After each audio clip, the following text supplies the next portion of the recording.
আমি ঘুম থেকে উঠে বাপজানকে কইলাম, ও বাপজান, তো একটা প্রিয় জিনিস ছিল।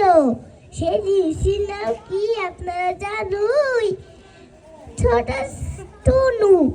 সে হলো একটা ছাগলের বাচ্চা।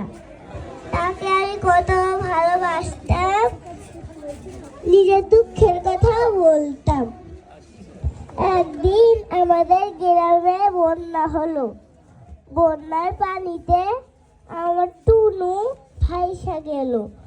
আমি ঘুম থেকে উঠে বাপজানকে কইলাম, ও বাপজান, বাপজান রে। বাপজান কি করে শুনবেন?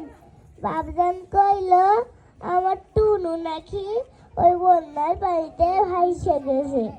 এখন আমি কার সাথে খেলবো, কার সাথে দুঃখের কথা কইবো? দেখাতে দেখাতে